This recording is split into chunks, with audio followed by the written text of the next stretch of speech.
Dennis Smalley has written that, in fact, you once wrote how surprised you were by the commonalities of listening across student groups. And in fact, you wrote quite very cogently about how things were transpersonal in many instances, providing you actually shared. Well, I believe them to be, to an extent, but it's still a bit of a problem, isn't it? Because when I've been writing and thinking about that, it's usually been concerned with music students. But there are other sort of focus groups, like particularly when you've composed a piece that's your family, for example, and friends who don't know anything about, their understanding of the music is not the same as mine is, and I'm quite gratified quite often in some of these conversations that I have with people to find that what they hear in the music and what they get from it is not too dissimilar to mine, although it would be expressed very differently. But I've just got a little quotation here that relates to this with respect to Grill, Klein and Flex's, I won't give you the details, research project into automated annotation. They say, and this is talking about spectral morphology, but I think it's true of what we're talking about here. Spectral morphology faces similar problems to those that any linguistic or symbolic representation of musical sound faces, and we're using language here today, namely establishing the exact extent to which agreement between different listeners can be reached, and similarly the extent to which this agreement is determined by cultural factors. And we don't really have any methods of dealing with that, except the kinds of subjective impressions that I've just been mentioning with regard to family focus groups, for example. And in a way, Leigh's The Intention Reception Project is a mixture of semi-expert or quarter-expert people and less expert people. So it's similar to asking your partner or your nieces and nephews or the person next door. And I think these are actually very valuable things to do, to see how far your impressions, your experience of music correlates with that of people who are not so articulate about it and have not and who are really listeners and responders and have no poetic experience at all. So to move beyond the composer as the isolated hero or heroine. Andrew? I just wanted to say something about kind of moving on from the cultural experience. I think that it's interesting to think about individuals as having their own unique kind of perspective on a work, but there are also cultural experiences which we all share as practitioners in this field, so that's why we approach works in a certain way, and also maybe there are larger cultural factors, and also, I suppose, physiological human factors, that we're all human, so we've all got the same physiology. So if you're thinking about Simon's article on dance and the bodily rhythms and environmental rhythms, if we have that way of these are things that are very familiar to us because everyone has a heartbeat, so they're all used to rhythm. So perhaps there are kind of these archetypal associations that everyone shares because we're humans. And then there's another layer where we all share a certain perspective because we're from a Western society. And then we have a certain perspective because we have a certain training and background. It was either Hornbostel or Sachs who said there was a pendulum that swung between those two in the ethnomusicological writings. One decade is universalist and the next decade is localist. And they just swing to and fro. But the pendulum, he thought, should come to rest somewhere sensibly in the middle. But I'm not an ethnomusicologist, but I know that is one of the big debates as to whether there are cognitive universals. But there are enough universals, is in a sense what you're saying and Dennis is saying. I do want to return to Brett's question, if I may. But Andrew Hugel raised the original statement in the pub with me the other day. We're not going to get away from subjectivity, and that is actually, Andy, why I put it first on the agenda. Right. Because you said we shouldn't get away from it. Yeah. Why do we need it, and how are we going to grasp it to say something about it? Yes. Well, I agree with everything that's been said so far, basically. I don't wish I had a sort of really snap, easy answer to this. One of the things about being transdisciplinary is that you have to involve lots of other people in the work that you do, and I think for me from my discipline knowledge to kind of talk about this is inherently risky. But I can point to some things we've done. Go. So, I mean, Jerry Fishington's research, which you know well as well, we used a usability lab, which we have just down the road here, which is a scientific space where you have a one-way mirror, and the participant sits one side and the scientist sits the other, and you observe eye tracking and brainwave and biofeedback and all that kind of thing. And you end up with a load of data that then has to be interpreted. And that's one starting point, I suppose, for this kind of observing this kind of subjectivity.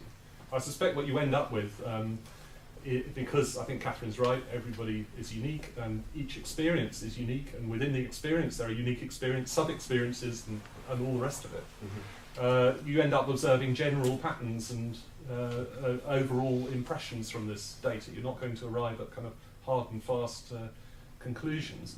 But also, I'm often surprised by how much similarity there is between people's experiences. You know, the gaming example that I mean, when you start to try and analyse people's experiences of gaming, observe the way people interact and the kind of experiences of pleasure or whatever it may be that they have, they're surprisingly similar, even though people do a lot of different things within the game, and each experience of playing the game is unique. So I think you can observe overall tendencies and patterns, and maybe that's valid. And I think just to say, having sort of implied, I think that the word scientific was not such a good word. I think it is science, is what we're looking at in the broadest sense of science. We're seeking to understand and know. It's known as natural philosophy, as we know in the Middle Ages. Michael? Yes, Andrew was just implying we might want to try and find general patterns, normative interpretations or whatever. I wonder if we really do want to be doing that, or if we want to just be celebrating diversity rather than to sort of assume there's a norm that is the basic thing, and then the outlying data is sort of somehow deviant, rather than saying that we've seen this morning a tremendous diversity of music. There's also a tremendous diversity, I think, of experiencing these different musics in individuals, and perhaps we need to be finding a way we can celebrate that diversity. Georgina? I was just going to follow on from that, because in fact in the ethnographic literature and there's cultural studies and so on, there's a lot of studies of particular genre subcultures now.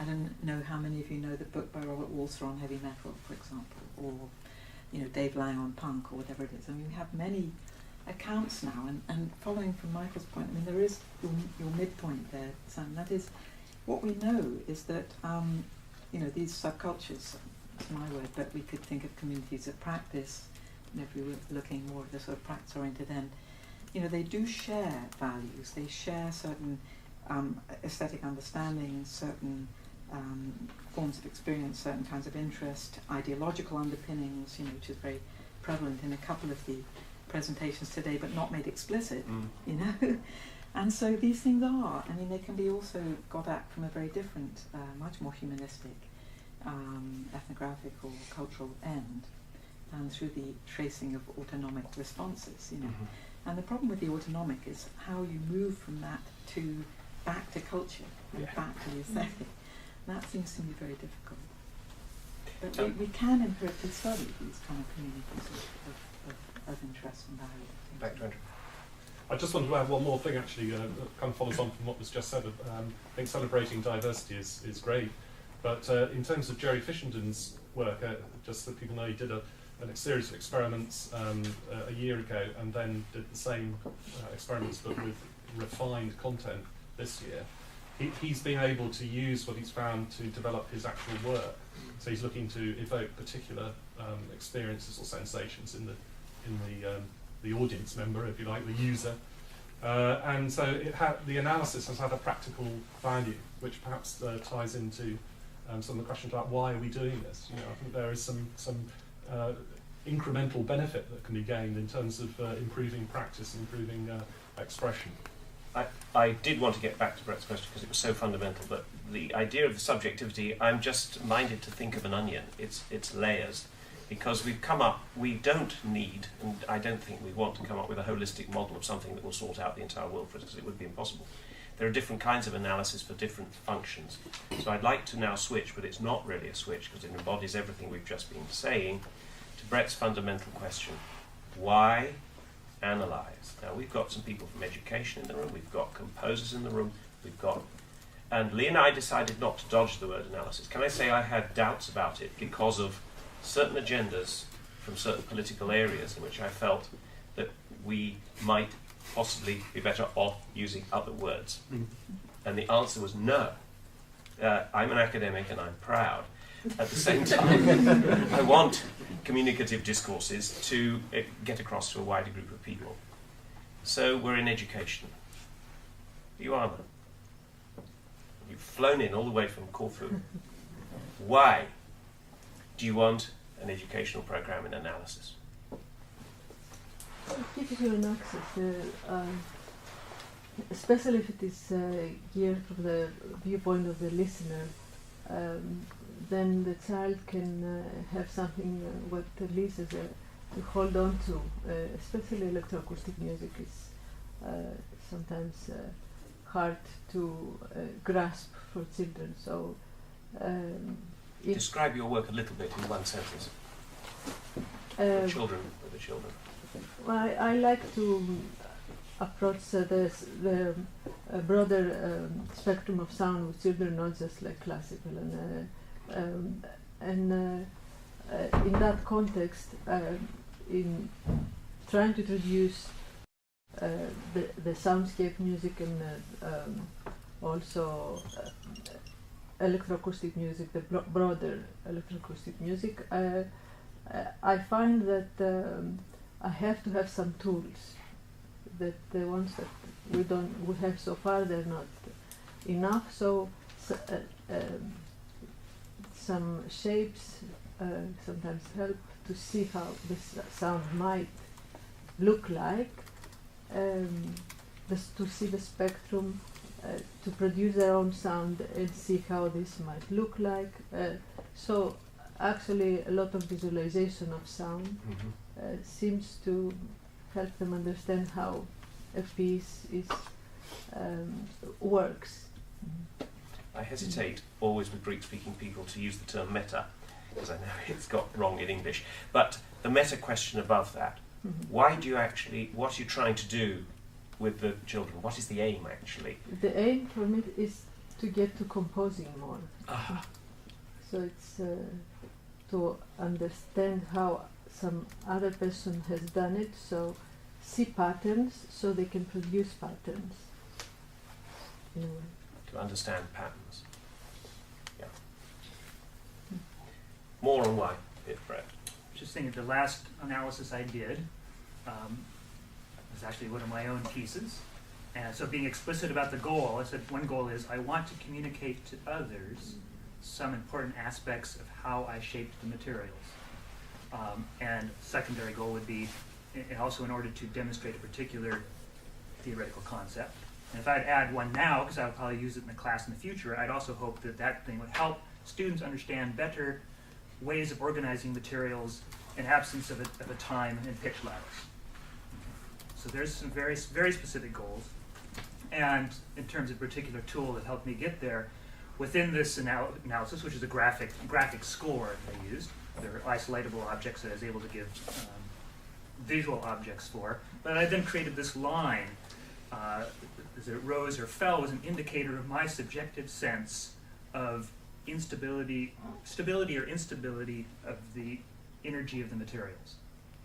Okay. So even as I describe it, it's clearly this very raw subjective thing. But here's this line I could say: as this line goes up, the sense of instability is increasing.